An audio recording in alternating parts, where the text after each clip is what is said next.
Hello, and welcome to episode 435 of the Crate and Crowbar, a gaming podcast being recorded on the 9th of May 2024, but not published for secret reasons until the following week. I'm Marsh Davis, and I'm joined tonight by Jamie Britton. Hello. Welcome to the past, Jamie. Thank you. It's lovely here. It's the best it's going to be. There's been slightly less layoffs than there have been in a week's time. Well, or will there be? We'll see. Imagine what grievous things will befall the world and our industry and us in the next 7 days, which will make our words today seem like naive frippery. Stupid bastards in the past. But you're right. I mean, I think you can for sure rule out the further decimation of our industry by massive job cuts, right? I mean, surely the big publishers have just exhausted themselves now. They've just tantrumed themselves into a fitful sleep. Definitely, 100% guaranteed, no more job cuts in 2024. Right? You know a game I really hated, Marsh? Hi-Fi Rush. Fuck that game. Oh, God. Fuck that game. God, it was so full of joy and fun and creativity. Literally pulsing with the things. Fuck that game. You know another game I hate, Marsh? You know another game I really, really hate? I couldn't guess. Prey. Fuck that game. Fuck Prey. Yeah, who wants the most sophisticated immersive sim of recent years, hey? Who wants that shit? Yeah. Fuck it. I was... it's hard to know what to say about the ongoing industry layoffs, apart from the fact that it's horrible and it seems never-ending, and my heart goes out to just everyone who's affected by them. And also, just the sheer thudding, feeling of brilliant studios being shut down like that. Those and many, many more as well. People responsible for kind of modern classics, and it just feels very, very unfair. I don't think there's a better word for it, really. Yeah, it is the injustice of it in the sense that those two teams, particularly, their main crimes seem to have been making the exact kind of game that Microsoft demanded of them. Either against their own better judgment, in the case of Arcane, who clearly did not want to make a live service game in Redfall, and didn't make a success of it. But whose fault is that really? And in the case of Tango, making a game which was exceeded exceptionally in all the ways that Microsoft would have demanded of it, because it did very well in Games Pass, only to be rewarded with the axe anyway, which is just unbelievably dismaying. And I can't imagine, like, if you were a member of one of Microsoft's other stables now, like if you're on Team Ninja in the final stages of polishing up Hellblade 2, how eager are you going to be to finish that, knowing that Tango got murked despite having released one of the best Game Pass games at Microsoft's behest? And a game that they dropped out of nowhere, right? It came out of nowhere. They didn't announce it. They announced it, and then they dropped it. And that was a really joyful thing to do, right? It's exactly the sort of thing that Game Pass should be about, right? Like, here's this lovely surprise. You didn't know it existed. Now it's on your console. Woohoo! Nope, we're not doing that anymore. No more of those. Yeah. Starfield DLC, and is en route though, so don't you worry. I don't know. I don't feel like I have enough vision into the inner workings of Microsoft to know what any of this really means. Like, I mean, instinctively, you would say from this, you would think that it's a sign that Game Pass just isn't sustaining the in-house developers that Microsoft apparently foolishly acquired. At least not in the way that they thought they could sustain them. And I mean, I guess part of that is that Game Pass needs to achieve a certain level of constant growth. This is the thing that's been talked about, at least to appease shareholders. And we can be rightly cynical about whether casino capitalism is the right thing to run. But I also wonder if, like, aside from the perpetual desire for growth, whether Game Pass is actually generating even the sufficient revenue to cover the cost of those huge development houses, because it was always a massive gamble, Game Pass, and it was going to be a loss leader, and it only works if you achieve that absolute monopoly position, and I'm glad it hasn't. I mean, it's funny because I remember a couple of years ago, like 2 years ago, people on this podcast, people on, Matt and Sam on the Backpage Pod, everyone said like it's the best deal in gaming, right? Game Pass is the best deal in gaming. I myself bought a Xbox Series S, which is a really nifty bit of kit, right? It's like I bought it because I was like, I can play, Forza Horizon 5, and I can, it obviously it hasn't got the huge power of the X, but I can cloud stream all of those great games on Game Pass. It just felt like a really, really brilliant deal. And there was so much goodwill towards Xbox, just generally, I think, about the way they were sort of. And then the games just sort of stopped coming. I think the reason to be there just stopped existing, and you ended up just with that Netflix factor of when you turn on Game Pass and then you scroll through. I don't want to play any of these. I don't want to play Starfield, and I don't want to play, an indie game from 10 years ago that already wore out its welcome. Then it's just kind of they just didn't have the games, I think, and it just seems like they've kind of thrown these studios to the wolves, being thrown to the wolves suggests that there's a possible chance that you could fight your way out of that, but just being thrown into the what's that medieval thing that they had where they would the oubliette, just chucking things into the oubliette, which I imagine some of the employees at Arcane would rather enjoy, but like they love an oubliette there, but yeah.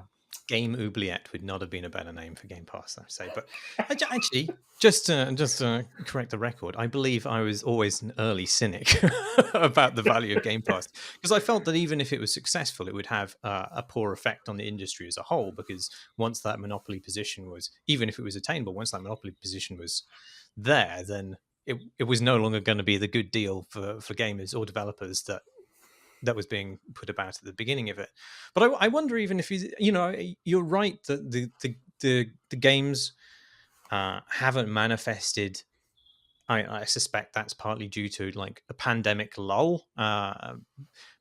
Also, Microsoft has had a string of quite high profile in-house, not failures, but things not meeting expectations.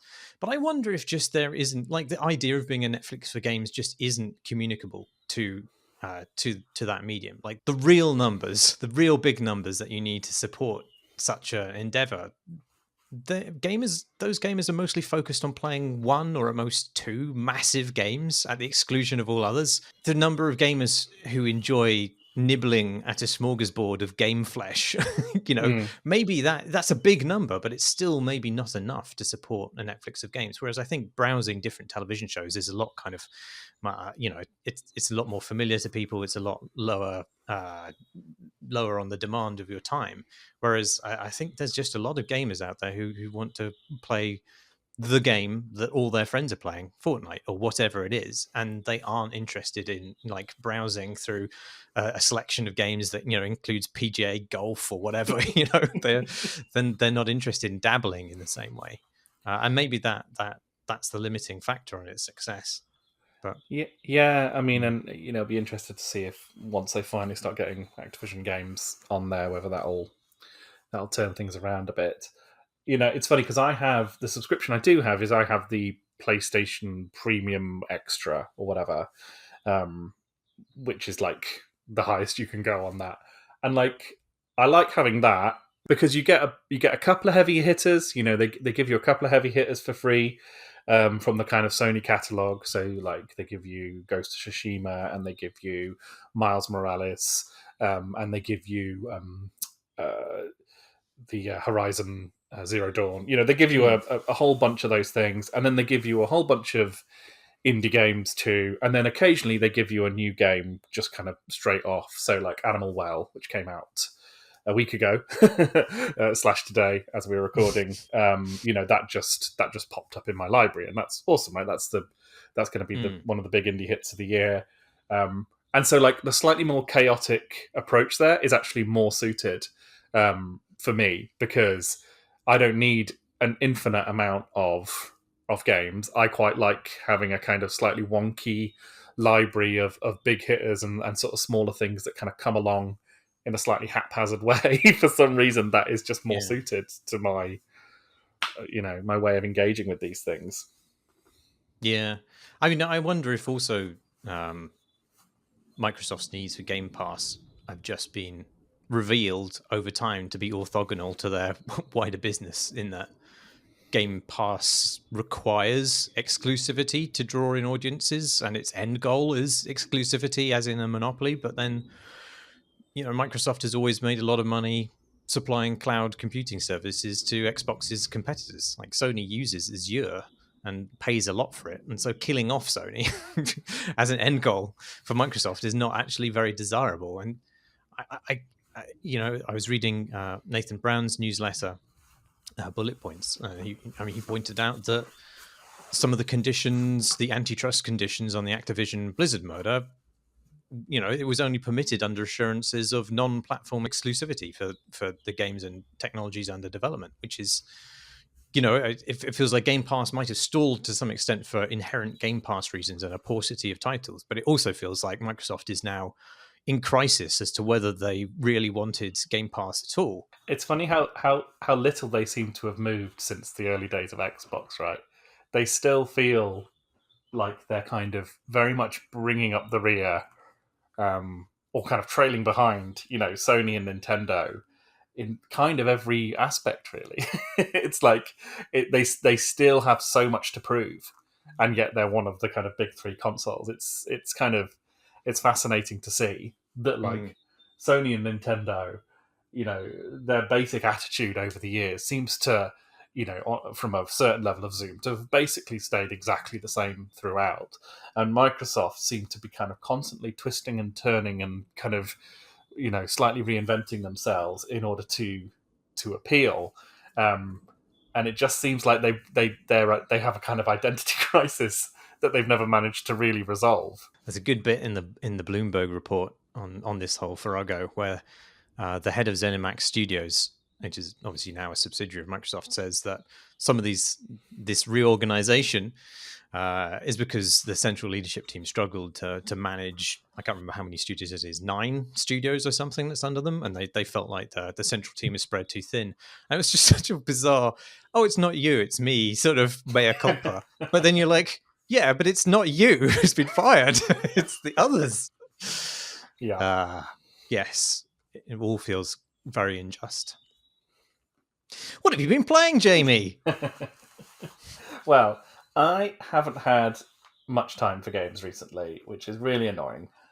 Every now and again on our Discord, and I was this person a few years ago as well, someone will pop up and say, I'm about to have kids, or I've just had kids, and I'm really, desperate to keep my kind of gaming going because it's my, one way of relaxing or escaping for a moment, all that sort of stuff, which is like totally feels totally how I am too.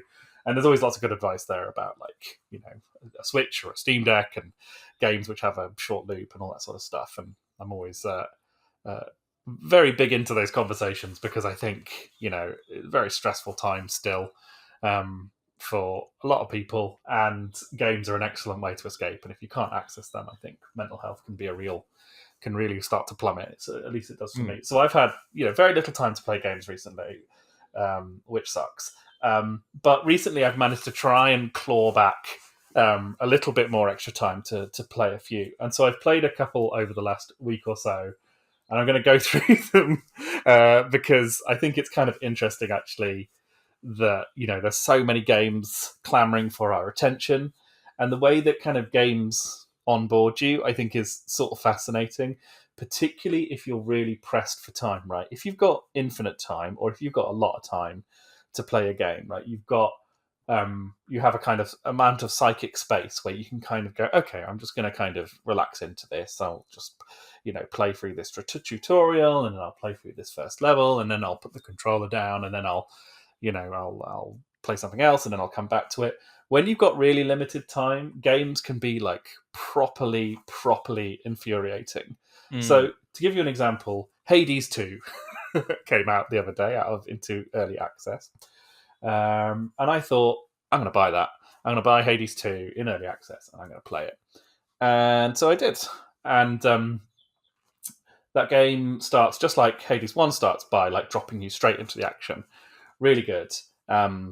You're zooming around, you're doing your dashing, you're doing your attacks, you die, you go back to your hub area, and you're into this kind of very flashy visual novel vibes, where you're chatting to people and you're upgrading and all this sort of stuff. It infuriated me almost immediately. Almost immediately, I was so cross with it for for the structure I knew it had ahead of me of, going round in a circle on the roguelike loop, upgrading your abilities with your blah blah and the floopity doo and stuff like this. This bearing in mind that I, recorded an entire episode about Sheer and the Wanderer a couple of weeks ago, but which is a much more stupidly brutal game. However, for whatever reason, it just couldn't fit into my life in that moment, right? Hades was just like, I don't know how I can fit this in here. I don't know what it's going to offer me. It's just kind of a really frustrating feeling. And I know for some people, Hades 2 is their perfect game, right? And no disrespect meant to any of those people. I'm sure there's some listening because I'm so glad and excited for the Hades fandom because they are a very particular kind of fandom that I think really gets a lot from those games. But for me, I just found myself getting really, really bored and annoyed. Hang on, so why? You see, because off the bat, I would have thought that Hades 2 would be a good game for time-short people to play, because it's just, you go and you have a blast, you die, and then you're reset, and you can pick it up again later, right? Yes, in theory, that is true. But I think it's because with a limited amount of time, I actually want a more complete experience of some variety. I want to have a story with a beginning and a middle and an end to some degree. Right. You want to experience more kind of tangible progress rather than the roguelike being set back? I think so, yeah. And this, I realise how this sounds as someone who's basically only talked about roguelikes the entire time I've been on this podcast. But it's not so much that; it's that the game the game is still in early access, right? I'm sure there's a huge amount there, and there's a huge amount still to come. And there's nothing wrong with how any of it's done.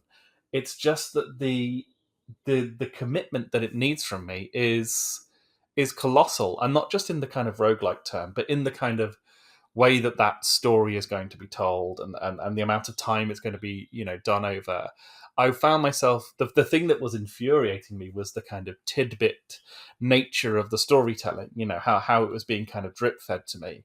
Huh. And this isn't to criticize the game at all, even slightly. It's just to say that when you have limited time, and lots of people do have limited time, it's frustrating because you're just sort of meeting the game at a different velocity than what it's coming towards you at. And I just found that I surprised myself with it. Right? I surprised myself with that feeling and how cross I was getting with it. So I ended up refunding it. I refunded the game, and I got something else, which I'll talk about in a moment.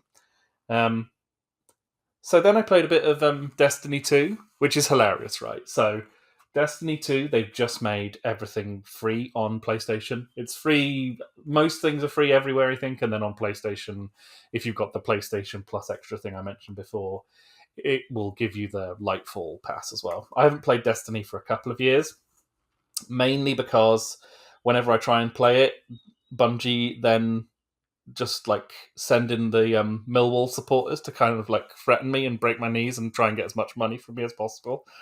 That's what it feels like when you try and play Destiny, because it's oh yeah, you've got to buy this expansion and also this special supporters pack and all that sort of stuff. So it's sort of infuriating. But when they've done this thing where they've made everything free before the next full DLC comes out, and I love Destiny, right? I love the shooting, I love the killing, it's great.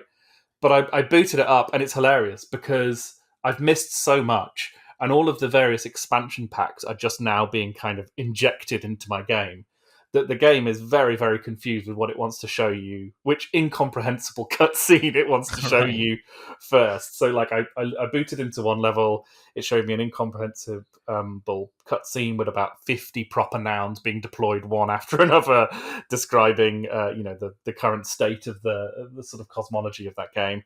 And then I had to someone called me away, one of my kids called me away, so I had to quit. When I booted back into the game, it sort of said, "Oh, forget that mission that you were playing just there.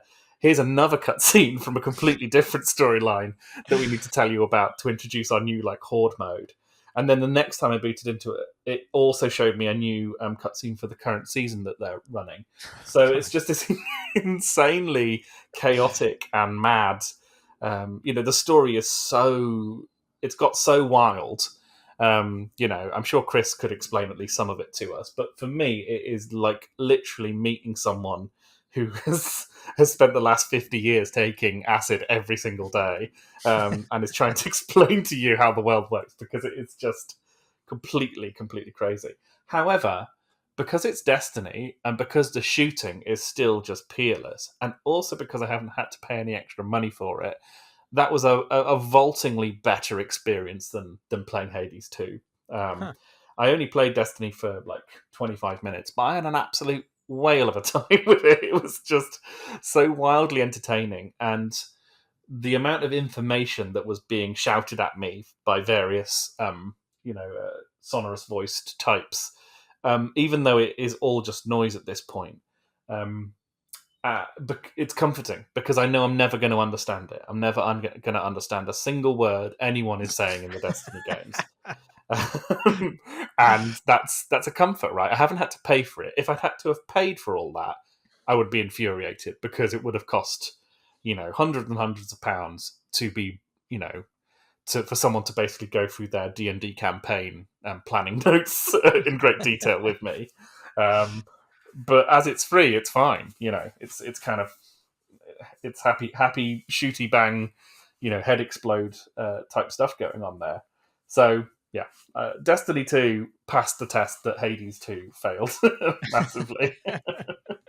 And then I played a bit of Animal Well, which came out last Friday, or today is at the time of recording.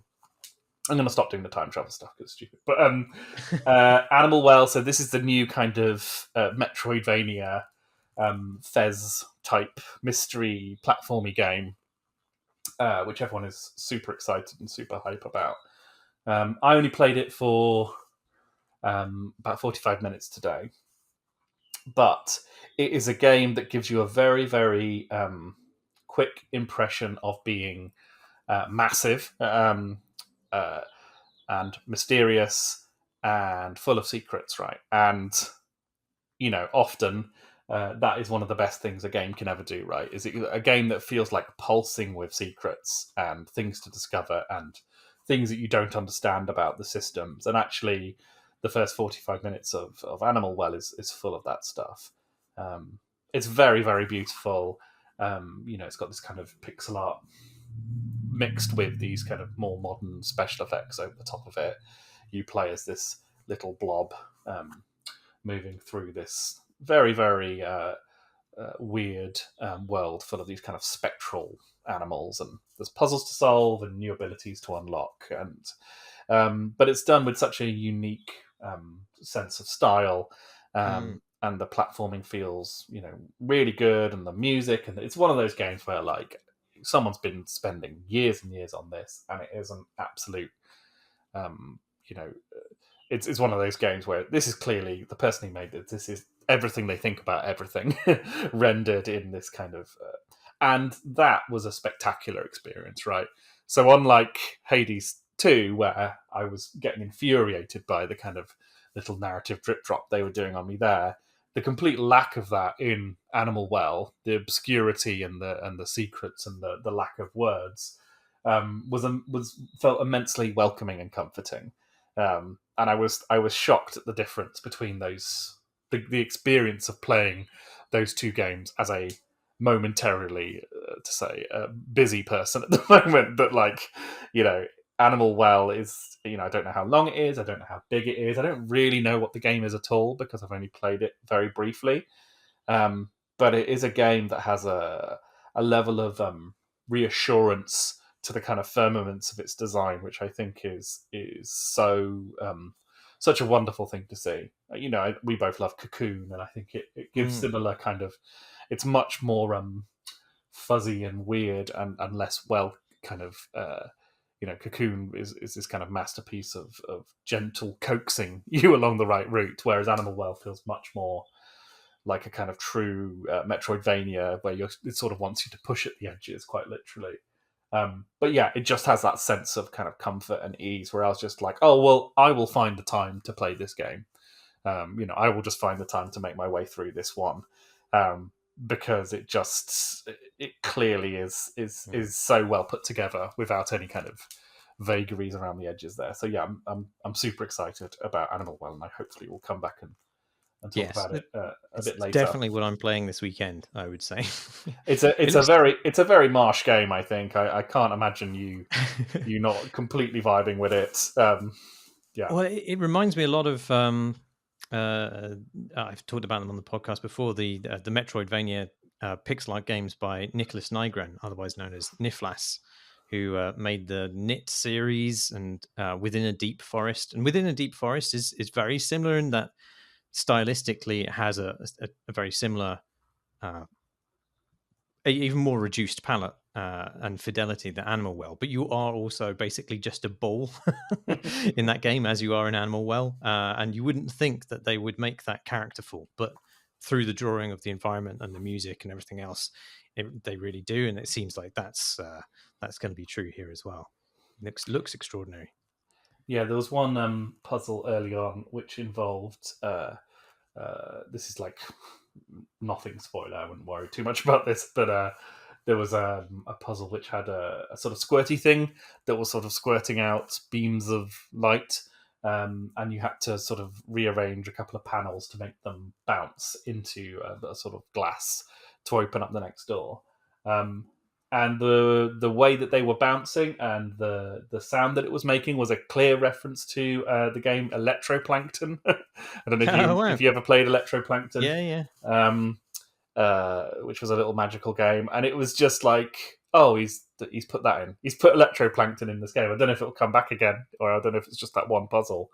But like early on, for a game to drop a reference and to do it that confidently is just it's just totally in the pocket of this one, I think. It's also got the ghostly cat from the Japanese seminal weird horror film House. I don't know what role it has, but it's in there. Yeah, I don't know what the original reference is, but I have met that cat, and he is spooky as hell. So um, yeah, there's a sort of old not old, but there's a video game like a manifesto that some artsy fartsy people in America wrote at some point where they talked about how the purpose of video games is to hide secrets. And even though that is quite pretentious, like there is something to be said for that, I think. And a game which can do that thing of just being made of, basically built from secrets, in that kind of Fez spelunky kind of way, there's something very special about that, and it also feels very rare. It doesn't feel like something that comes along that often at all. Exciting. Yes, that's what I'm doing. That's what I'm doing this weekend. So when I refunded Hades 2, I got Against the Storm, which I'll come back to, I think, because I think it does sort of really interesting things in the space of kind of a shorter experience for the time poor types. But I thought maybe we could talk about something that you've been playing first, and then come back to Against the Storm, perhaps. We can indeed, and I think it's relevant because I've been playing pools, POOLS, as in swimming pools, which I think would kind of fit quite well with time poor people because it's basically just a vibe, as the kids like to say, and you can dip into it and experience it and probably not buy it. But it's worth rewarding, I think. It's a game in which you just walk around a large number of very beautifully realized and pristinely tiled and increasingly surreal swimming pools. And that is the whole thing. I do rather like it. I think there's no reason for it to be a full game. It is basically just an experience, and like as an execution of that aesthetic, it is very good. I didn't need it to be a whole game, but I mean, to explain it a little bit, I think the whole idea of it has emerged from that spooky pasta adjacent tradition of liminal spaces, which itself shares something with the SCP Foundation fiction, in that there is this obsession with and supernatural enlargement of the unsettling qualities of these banal constructed environments. And the term liminal has always been like a really bad fit there, because liminality is the quality of sort of being on the threshold between two places. So a corridor is liminal, that's fine, but a swimming pool isn't really, even if they share something unsettling about them. And I think now the term that's been adopted by the community that's fascinated by this stuff is backrooms.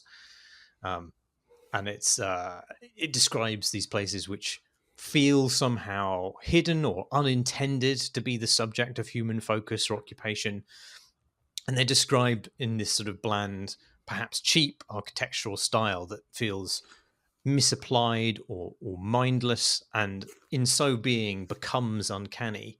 And I think a lot of less considered municipal architecture is like that. I mean, a lot of corporate architecture is like that. If you've worked in an office, and you'll find rooms in an office building that no one has quite found a purpose for yet, or perhaps because the office has changed hands, and the changing usage of that space means that there's now like some weird room which is like a vestigial gland of the architecture that shouldn't really exist but hasn't been surgically removed, and so it's still been furnished with like the drop ceiling and sallow luminescence, and there's a water cooler in there and maybe a single chair in the corner, but there's something disquieting about it because it's that collision of the banal and an unrecognizable purpose. Like when a room is just weirdly too long or too high, and it's somehow the way it's been attired to feel normal is vaguely obscene, as though there's something has created this space with a checklist of things that are human, but no understanding of why they might be the case. So there's a Yeah. window, and humans like windows, don't they? But then it looks out directly onto a brick wall a hand's breadth away or something like that. And swimming pools are a great source of uncanny in this way, because they have such a restricted palette of materials to draw from, and they can be often entirely enclosed and artificially lit spaces that deny you any sort of understanding or reference to the external world. And there's just the sound of water and pumped air and the clicking of ventilation and all this stuff. It creates this kind of completely uneasy and separate world of like tile and chlorine. And this really keys into that, and it pushes that notion of uncanny until it totally breaks, I think. But it's really effective early on when it just puts you in this labyrinth of white tiled pools, and each room is like plausible in itself, but it's just slowly maddening as you explore this larger, bizarre design of the environment that undermines what you would understand the purpose of those individual rooms to be. And it doesn't really try and answer any questions about why it's like that, like who are you and why you're trapped there. The whole game is just in service to channeling that singular sense of the uncanny. And it sort of contextualizes your viewpoint to a degree, in that it sort of stylizes it as a found footage, like there's a sort of like a video screen quality to it. And if you make a misstep and drown in a bottomless pool, then the footage just automatically rewinds basically to a place of safety. And I don't think it needed any sort of fatality in the game, really. Like it doesn't need to be gamey. There are a few sort of maze-like puzzles to it, but you could just wander through them basically and solve them accidentally. And there's no real challenge-based element there, and there shouldn't be, I think. But I do understand that they felt pressured to enlarge the scope of the game in order to justify selling it. Like, well, but I don't think any of that expansion is very successful, because as the game goes on, it draws from these other kinds of styles of swimming pools from around the globe. So the parts of the game that are like wood-built Swedish saunas of the kind that I assiduously avoided going to with my work colleagues while living in Sweden. And there are parts that are like Japanese bathhouses. And they don't work for me in the same way, because they aren't expressions of that sort of bland municipal design that so often missteps into the uncanny. I've never seen them do that personally, so it didn't work for me. And there are also brick sections which I'm they do recall some swimming centers I've been to, but they sort of sabotage themselves by building implausible structures within them, which feel more like misapplied textures in a game than they do like the misapplication of building materials in a way which is successfully uncanny. And as the game presses further into the surreal, it introduces these like sculptures of people in various poses and states of distress. And at that point, it sort of breaks the pact with the uncanny. The uncanny needs to be between the familiar and the unfamiliar, and this is just like, wow, that's crazy zany, and that's just doesn't. And at the point, it sort of crumbles as an experience. But it's really enjoyable for the parts that it gets right, and it gets those really right, and you can experience that very, very quickly if you're pressed for time. So the weird thing is it was only 2 episodes ago on this very pod where I played a game called. I talked about playing a demo of a game called Dreamcore during the Steam Next Fest. And it's funny because you can look at footage of pools and you can look at footage of the Dreamcore demo, and they are identical, like almost literally identical. And it's kind of fascinating because they clearly come from a kind of common ancestor. They are both games which are takes on swimming pools as liminal spaces. And it's been kind of hurting my brain. Because someone mentioned this game at work the other day, because they are the same game. There are these good, and two different teams have come up with exactly the same identical idea. With Dreamcore, I mean, the demo is one of many levels that they're going to put in their final game, I think. But is otherwise, identical. It does have a couple of jump scares in that one. But I did think it was...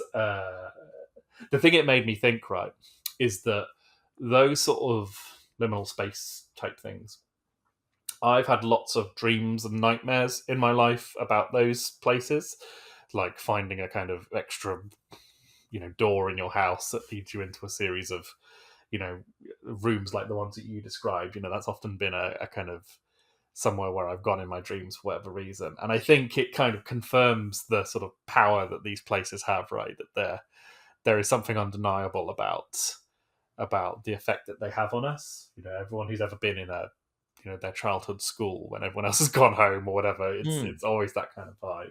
There's something very impressionable when we're in these places.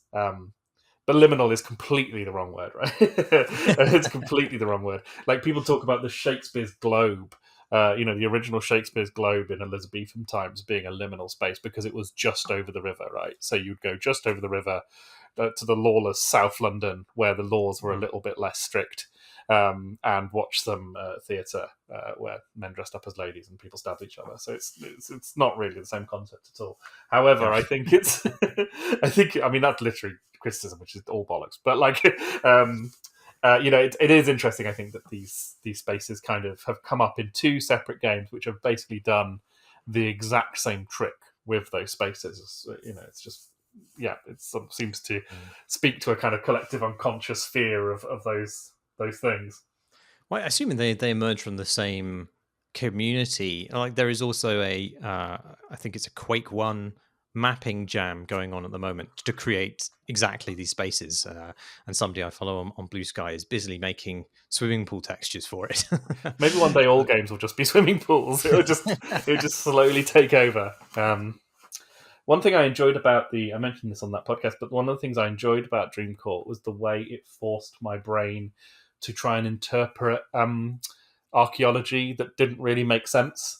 The rhythm of architecture, how you kind of see a series of arches and then a large staircase, and you think, okay, well, that means that this is kind of leading me up to the top of there. And how I thought that game, at least, really did a really good job of confounding that sense of linearity.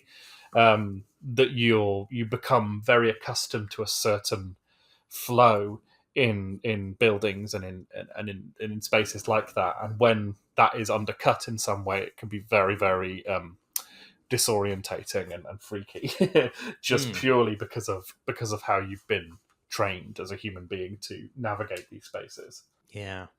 Yeah, there is quite a lot of that. I don't know that it's used to huge effect in pools. It's mostly just disoriented wandering. And then suddenly you reach the level end unexpectedly, and you're like, oh, okay. But what is a water slide if not a if not a conveyance that deconstructs the very idea of space? Wow. There you go. And I mean, they're kind of liminal. they're liminal as hell. Yeah. You get in them, and then you suddenly get outside the leisure centre. What? Outside? Cold air hits you. You don't know what's going on. How liminal is that? You're outside the leisure centre, yet somehow still inside it. That is the most liminal you can be, is a flume, basically. It really is. Yeah, it really is. Tell me about Against the Storm. So, Against the Storm is a game I think you'd really, really love, I have to say. It is a roguelike town building game. Town building, but that's not a roguelike genre, you say? But it turns out it is. It turns out they all fit. So I'm not going to know any of the correct words for this, right? I'm just going to describe it the best I can. So it is a game where you kind of take on the job of settling this enormous forest which surrounds this kind of central citadel city. The contrivance of the game is that some terrible thing has happened, and the big forest basically gets periodically wiped out in its entirety by some kind of cosmic force, leaving only the kind of city in the middle, which is the only kind of persistent object in this world, which is ruled over by, I think, an angry owl queen. I think that's what she is. She's very cross, and one of the main things in the game is avoiding her disapproval of this very cross owl. What you're doing in the game is kind of forging out into this forested space around the city in these little instant kind of episodes in order to kind of reach these mystical things which will hopefully stop this process from occurring and free this world from this eternal cycle of destruction. So far, very Dark Souls. The way you play it is like a kind of Age of Empires style city builder. No combat though, but the kind of the sort of settlers aspect of it is very much there.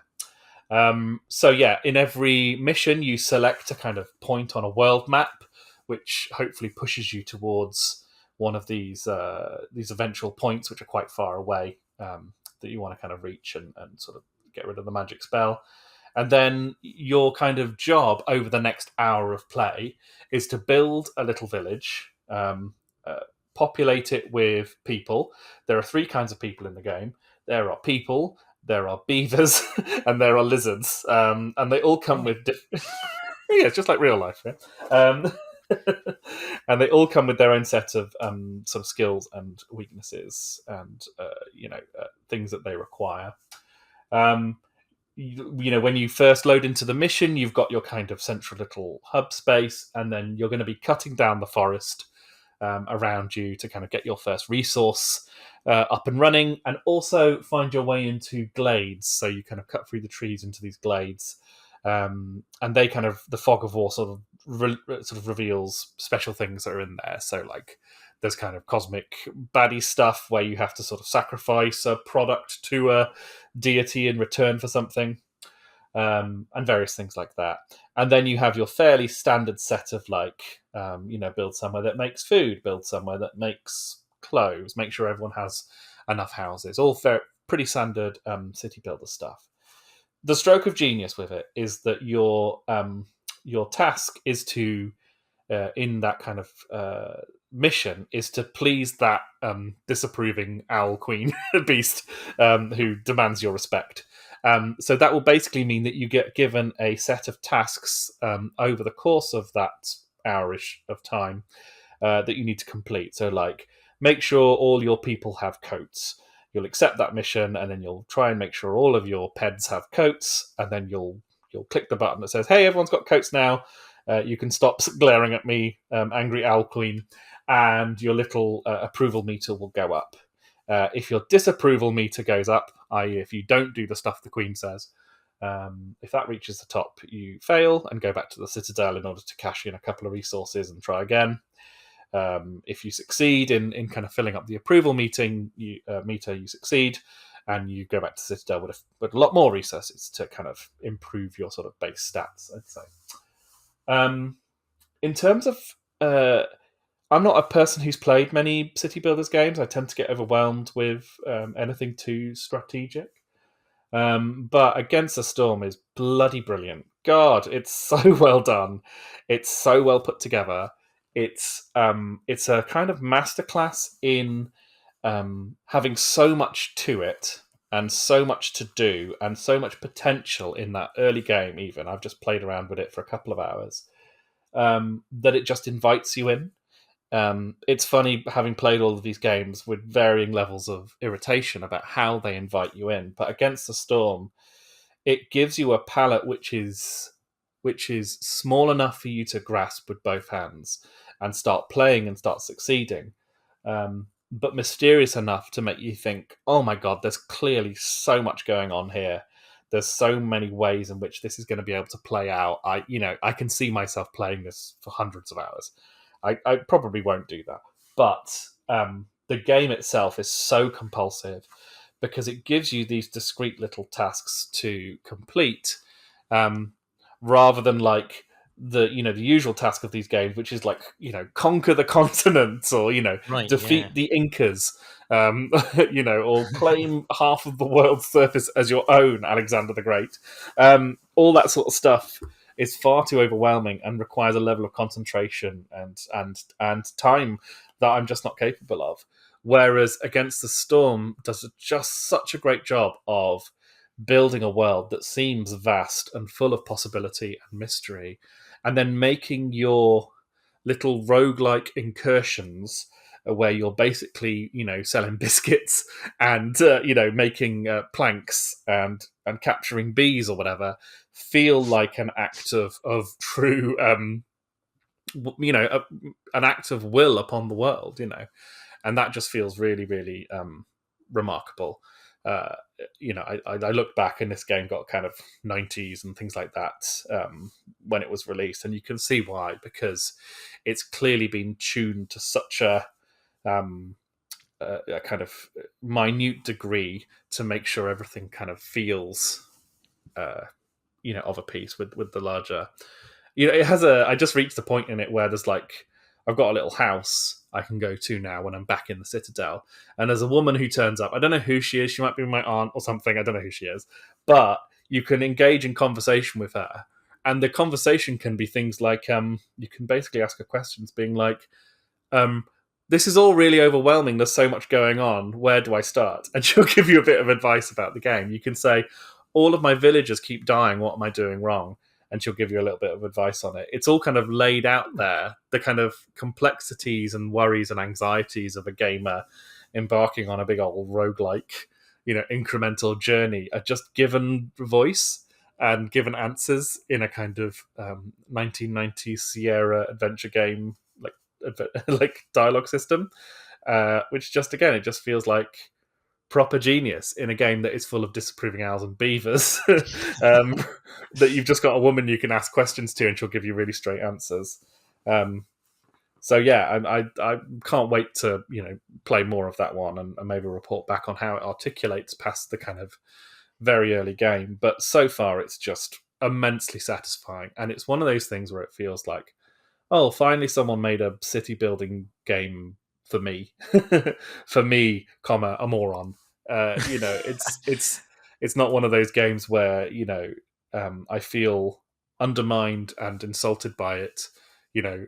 Seconds after clicking new game, which is always how I feel every time I try and play Civilization or anything like that. I just immediately feel like I'm an idiot who doesn't deserve a space at the table. I know. I'm there with you under the table. It's just I used to love city builders and Civ as well, and I still think I do intellectually, but I haven't played one in a long time simply because there's just such a high onboarding cost to a lot of these games. I just don't have the space or mental capacity for it. So one which is sort of bite sized and rewarding in short bursts does sound extremely attractive. Yeah, it's so far at least. I mean, I think I imagine it can get very, very grognard. I can imagine very, very quickly. Um, and there's lots of difficulty settings that clearly suggest that you can. However, one of the things that's immediately engaging about it is that any task that you're set will always have a multitude of ways of completing it.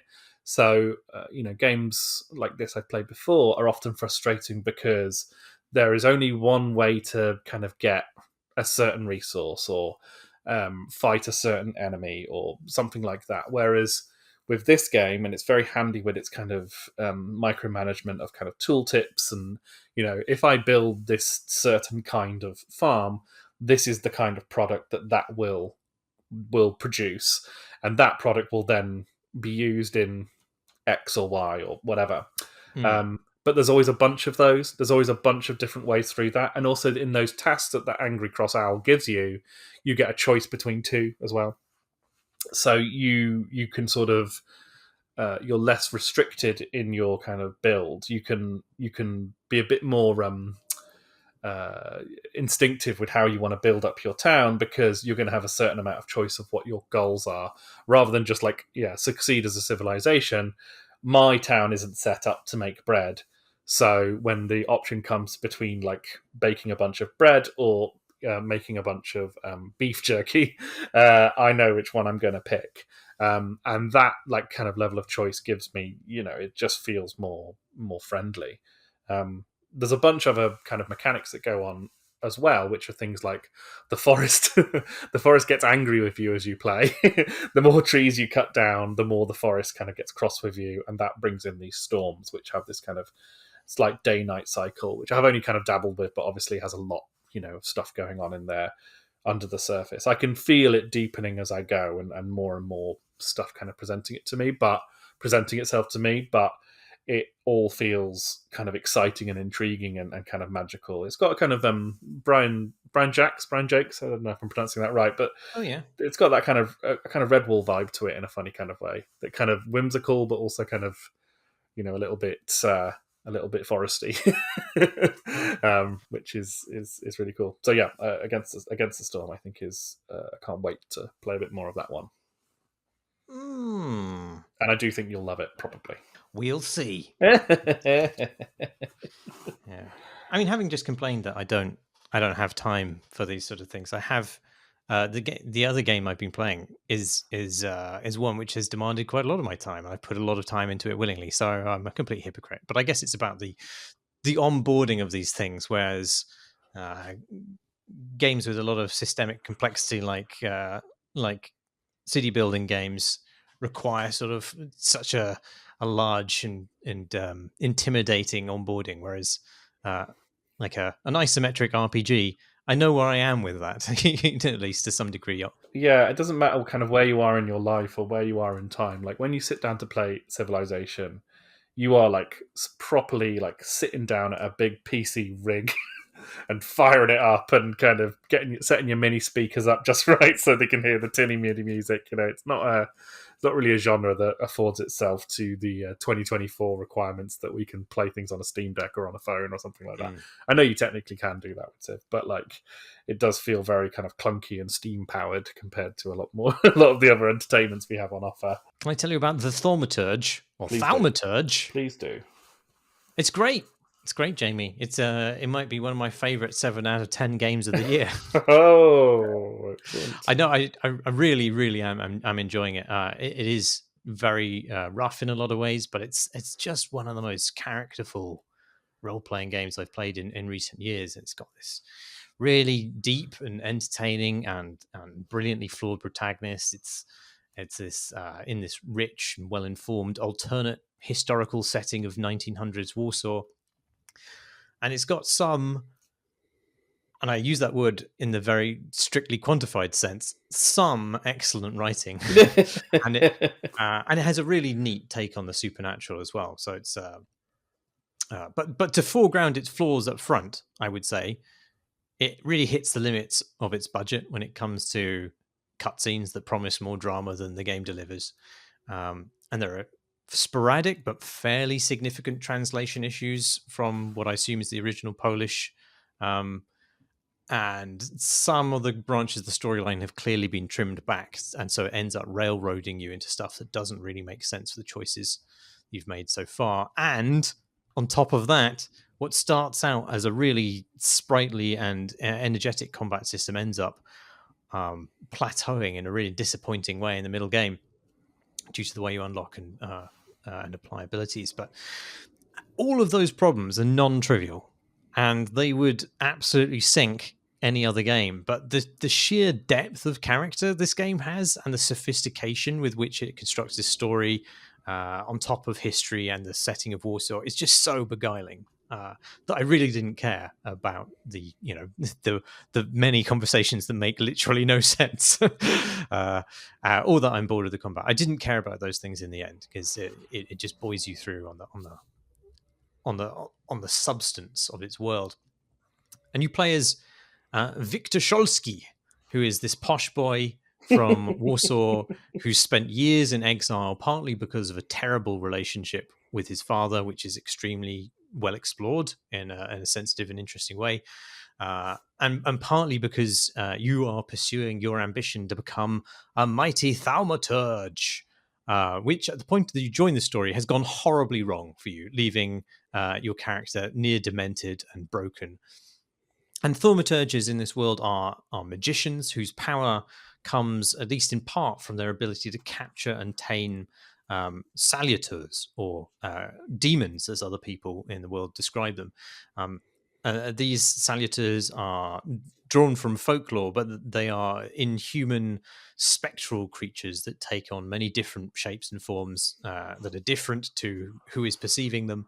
They're largely invisible to the inhabitants of the world, but they prey upon humans. They seek out people who have deep emotional flaws, and they feed off those flaws whilst exacerbating the chaos that those flaws create. And so, as a thaumaturge, you go around throughout society, and one of your roles is to break the link between the salutor and the victim and remove the flaw to which it's attracted. So you're sort of like a part exorcist and part therapist in that regard.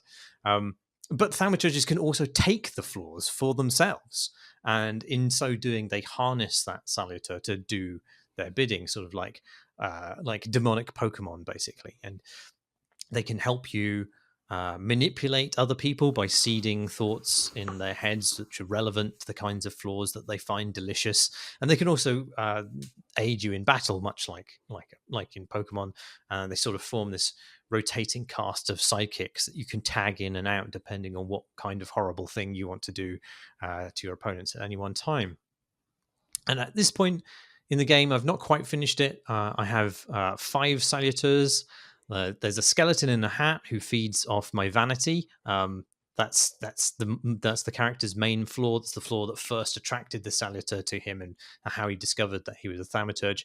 And you can really lean into that vanity in very entertaining ways in the game. I've also got a horrible dog in chains that induces suffering. I've got a bad ostrich, a really bad ostrich, and some sort of snake dude who loves to gamble. And there's also a djinn, all of which are like creatures that are sort of familiar to me in that they draw from Eastern European and Russian steppe, and like the Caspian Sea, the folklore from those regions.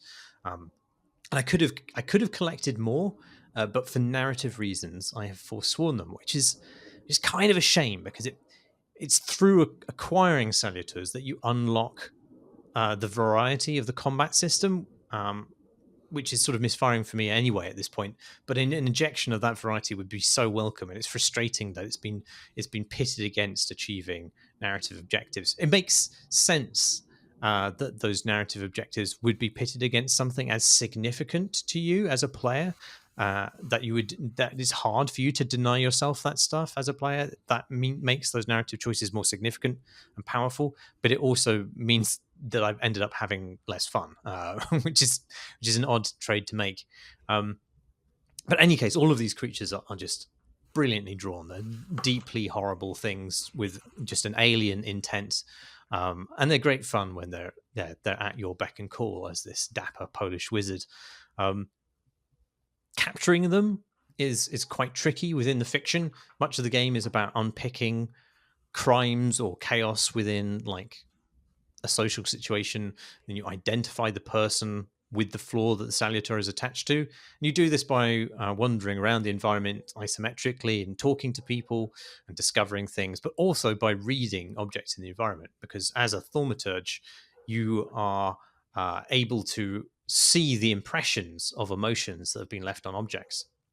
And the text descriptions for how these emotions have affixed themselves to the objects is just some of the best writing in the game. It's just really terrific stuff. It's clear that there was one person who was on that and they were exceptional.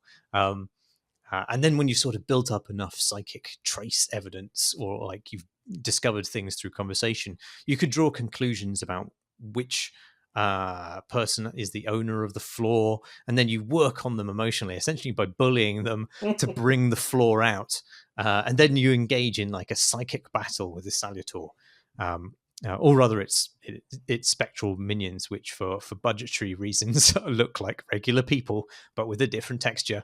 But once that salutor is subdued, you still need help to properly tame it, and that comes in the form of Grigory Rasputin, of course, who is just knocking about on his own quest of self-discovery, and he's able to hypnotize you and help you focus yourself on sufficiently claiming the salutor as your own, and over time your relationship with Rasputin grows, and it's a really interesting one. Like, I did not expect this from the game, that it would provide one of the most nuanced depictions of Rasputin in popular culture, because he's sort of like somewhere between a bogeyman and a figure of fun, I think, for mostly. I mean, I don't know if you saw the incredibly bad Kingsman film in which he stars. Rhys Ifans plays Rasputin in it.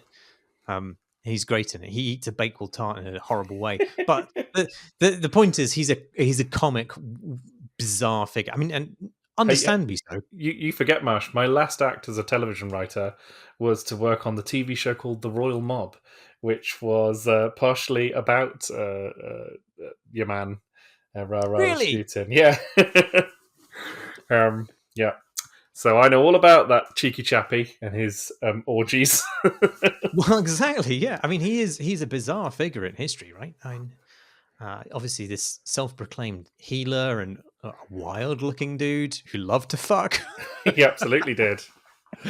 And yeah, I mean, he had, for people who don't know, he came to fame for having a bizarre supernatural almost hold over the Russian imperial family shortly before he got horribly murdered, and they got horribly murdered. Well, he helped with the kids' haemophilia over the phone, which is always hilarious. And he didn't cure it; yeah. he just made it a bit better for a moment. Yeah, it's unclear exactly to. The thing is, I read a history of the SARS. I can't remember, sometime during the pandemic years, I guess. Did you say you wrote a history of the SARS, or you read one? I definitely didn't write one. I read one. That is like, you think you had a bad pandemic? I write an entire history of the Romanovs. Fuck you. Yeah. But it was really enlightening, because I'd only ever known Rasputin as this cartoon character, really. But for all his faults, and he has a lot of them, because he's this obvious narcissist and he's completely corrupt and he has this unrelenting desire for power, he does try to stop like Russia from murdering Jews quite a lot, which is one of the things that Russia just loves to do throughout history. If it's a Wednesday, better kill some Jews. But Rasputin actually sticks his neck out, like time and again, to walk back the Tsar from both pogroms and murdering Jews specifically, but also like wider warfare. Like, and not always, like, and in other ways he's ruthless, but like a significant amount of time, given the prevailing brutality of the time, he does actually seem to try and choose a better path for people. But anyway, he's obviously not a, he's a dangerous figure. There's no doubt about it, and a very dubious creature. But like this depiction of him here, which takes place before his ascendancy to power anyway, has a good degree of that sort of complexity to it. Like there are things about him which are mesmerizing and affable and likable sometimes, and even admirable. But he's also clearly uh, full of these dangerous qualities as well. Is he dangerous to you in this game? It's not clear, but like it's a very kind of rich and complicated depiction of him, as is like the whole depiction of the backdrop, which is Warsaw of 1905, which is a place under Russian control at that point. And it's just seething with this mixture of proto-communist proletarian resentment and nationalist independence movements as well. And the game is just unabashed about dealing with a lot of the things that occurred at that time, including, like, quite centrally, the prevailing anti-Semitism of both the Russian Empire and also the Polish people. And I don't, it's obviously not for me to say whether it's done sensitively, but it doesn't feel cursory or two-dimensional in the way that it deals with these matters or portrays the people that you meet Well, I mean, it involved was in a them. fucking terrible time to be Jewish. I mean, Oh yeah, yeah, awful. yeah. And they excluded them from Moscow, didn't they? Is one thing that happened there, Mm. and which basically meant that everyone died of exposure. It was like really, really, really terrible. I had to write an Yeah. episode about that stuff, and it was Oh God. thoroughly, thoroughly miserable. Was it a comedy? People think it was a comedy. It looks like a comedy when you Google it. It was for the History Channel, and it was one of those kind of like. It was the idea is it's kind of like a slightly sexy uh, documentary with quite up class recreation scenes, and I was. Because my career was at its absolute zenith, I was brought in to write some dialogue for the various members. It's about the Hesse sisters. So one of them became the Tsarina, and the other one married a German guy. The other one married a British guy. The three sisters, one of whom is grandparent to Queen Elizabeth and her husband. She's the common ancestor. So Oh wow, God. yeah, it's really gross. I wrote a great scene for that show. I don't know, I don't know if they kept it in. I'm not sure I could bring myself to actually watch the final show. But I had a scene where it's like 1912 or something, and there's a dinner party going on with all the royal heads of states attending, and uh, the Kaiser comes into the room and goes, oh, Franz Ferdinand's looking a bit fucked up. What's got into him? I don't know if they kept that, but that made me laugh. Cheer up, Franz! It might never happen. I don't know if they said that, but there were lots of stupid things like that I wrote in, which probably got. I like it. I would have watched it had I known you written it. I didn't know that. I mean, I invite you to watch it. I will be interested to see how far you get with it. But they were lovely people to work with, and they had like proper historians kind of consulting on it, and that was quite funny to work with someone like I believe her name's Miranda Carter. Is that her name? Who's a very well and Simon Beaufont, mate, whatever he's called, like proper historians. And it's really funny because I am, as I've stated many times, a moron.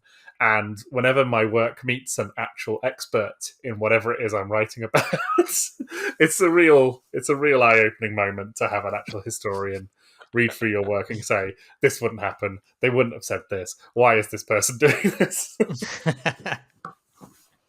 Anyway, sorry, I digress. No, that's great to hear. I'll add that to my viewing. Please don't. My list of viewing. Please don't. That sounds fab. I mean, like, I'm really reading that book was hugely enlightening because the huge reams of history are completely unknown to you, even as a student of history growing up in England. Like, and obviously Russian history and Eastern European history doesn't get a look in at all, basically.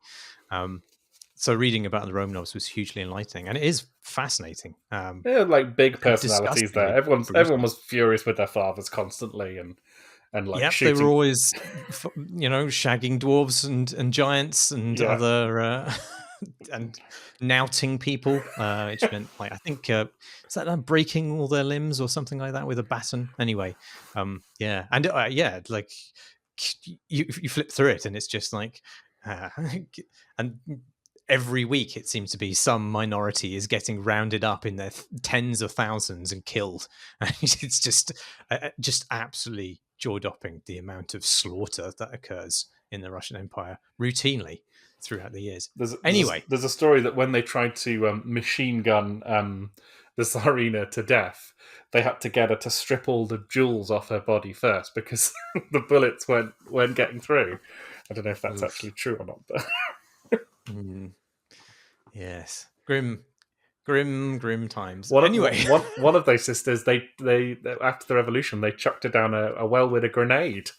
Um, yeah, I didn't kill her though, or didn't kill because I think somebody else went down with her, and there was they weren't certain that they'd got him. if you've just joined us, you're listening to Marsh and Jamie misremember the Russian Revolution. Artistic license, let's claim that. Yeah, But absolutely. returning for the moment to video games, there can't have been that many other heads of state who've been killed with a grenade. Just It's thinking about it. Anyway, it's a good choice. yeah, all the characters are just like a cut above most of the other RPGs of recent years. I think, like I said, the character you play, Victor, is just particularly rich, and the voice actor is great. He doesn't always like nail the lines because I assume he's not a native speaker. So sometimes his like the cadence of his English feels weird, and you're like, I don't quite sure what he's going for there. But it's such a suave performance, Yeah. and he absolutely nails Victor's like irony and arrogance, but also this kind of sense of fragility and sensitivity that you can lean into either of those things. You can absolutely be this total dickhead too. And there's a lot of low key, very funny writing in the game as well.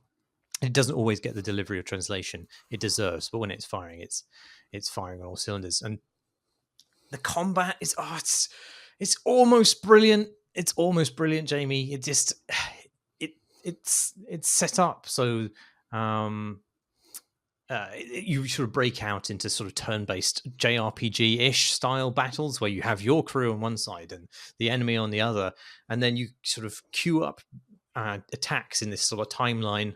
Some of them take more turns than others to activate than the others, and I really like the way that you are asked to, for example, like schedule a bunch of short attacks to lock down or disrupt an enemy who's going to, deliver an otherwise deliver a devastating attack in the third round.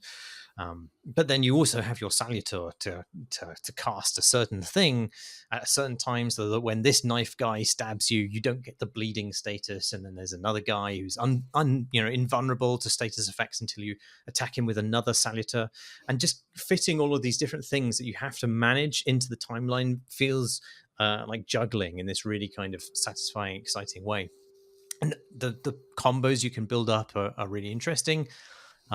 You basically have a choice either to attack an enemy's health bar, or you can break their focus. And once they've lost their focus, they're then vulnerable to like a huge attack. I like to use my horrible dog to spread suffering, which is like this stackable damage over time status effect. And then I like to hit them with other attacks which are keyed in to exacerbate the damage they take when the enemy is in the suffering state, or it gains a multiplier when there's a number of enemies who are in the suffering state. And so all of this is very satisfying. But there's a problem with the system where that almost all of the unlocks are not new attacks. You have quite a limited range of attacks, but they're add-on effects for existing attacks. That's where all of the synergy and the combo building comes from, is just unlocking something and then tacking it onto an existing attack, so that it not only does the damage from the attack, but it also casts some other status effect. And there's as a result of that, there's like almost never a good reason for you to make an attack with a big wind up, because by the time that lands, you could have attacked twice and have landed and initiated a number of important stacking status effects, or initiated some other important combo because of the way that those tacked on effects work. Like 100% of my current strategy, and has been for tens of hours now, is about interrupting enemies so that they never really land a blow. And you can only do that if you're using short attacks. So basically, half or maybe more of the attacks in the game are completely useless to me. And as the game goes on, you unlock all these other add-on effects, but there's nowhere to put them because like each attack can only have one add-on effect applied to it. And I basically only use two different attacks. And then the salutors, they have their own attacks and there's some variety there, and you're forced to use them because the enemies have resistances that can only be broken by particular salutors. But even then, the game is massively biased towards you using short attacks, because why would you wait for an enemy to attack you rather than try and get in beforehand and do something that disrupts that? And it renders like maybe 75% of the design work they've done completely pointless. It's very frustrating. I'm sure there's good other combos in there, but there's no incentive for you to explore them. And like the salutors that you gain later sound interesting. They're clearly more complicated to use effectively. Like the Jin does this thing where a lot of the attacks it can land a really heavy hitting damage attacks, but then they'll call in a debt on you in a few turns, and like I'm just like, no, I just don't need to do that. I don't need to take that risk if I can just keep on interrupting enemies with short attacks and waiting for my damage over time status effects to take their toll. And the game just doesn't force you to explore the combat, and in the way that it limits how you apply its components. It just really harshly self limits the variety that you have easy access to. It's like an frustrating self own, and it's a massive shame because like the bones of that combat system are really a lot of fun to play with. But all of that being said, even though I'm a little bored by combat now, the game is still terrific, and it's characterful and richly written, and 7 out of 10. I love it. Yeah, it's an interesting one with the character thing. Having like tried to sort of spend the last year or so getting across AAA a little bit, and also kind of double A as well, which I guess this falls into. How much of a silver bullet? It sort of seems like a really obvious thing, but like it comes up time and time again when I'm thinking about this stuff and working on this kind of stuff, which is that like good characters who make sense and have depth and have a reason to exist in the world are the absolute silver bullet in terms of making a game fun to play and a successful thing to experience. Like, so much can be a bit shit or a little bit underdeveloped or undercooked if you have a character who draws the player into their world. And it's notable how often this doesn't happen, right? It's notable how often you play a game where the protagonist or most of the characters really don't have anything they really need from you or from the world or from anyone, really. It's, you get that kind of, even someone like Nathan Drake is kind of really kind of straining by the time you get into those games to actually make you care about anything that they do or say. But when a character does make you care, and like, it does seem like this part of the world's particularly good at that with this and The Witcher and what have you, that kind of Eastern Europe, Russia steppe kind of area. It does seem like they've got a good handle on that stuff. And again, like Cyberpunk is a perfect example of this. When that game came out, it was broken as fuck and wasn't released, and they shouldn't have released it. However, the thing that no one could deny was how good the characters in the story were, and that was the one thing that people said that was good about it, and that kind of sustained it. And I just it strikes me how often, maybe I shouldn't be so surprised by this, but when people talk about those new Final Fantasy games, like Rebirth, people talk about I've never played those games. You couldn't pay me to play those games. I have no interest in playing them whatsoever, apart from those soundtracks, which are incredible. But like, you can just tell that what people are really responding to with those games is the amount of care and attention that's been given to the characters and making them like the fullest extension of those characters that you could like possibly imagine, even though they're ridiculous. Yeah, even though like Tifa's like character model is absolutely absurd in terms of dimensions. Even though I am reliably assured, and I'm sure it's true that like the characterization in that game is just through the roof. And that, for whatever else that game is, that kind of towers above everything else. And it's just something I've noticed more and more as the fidelity of games comes up.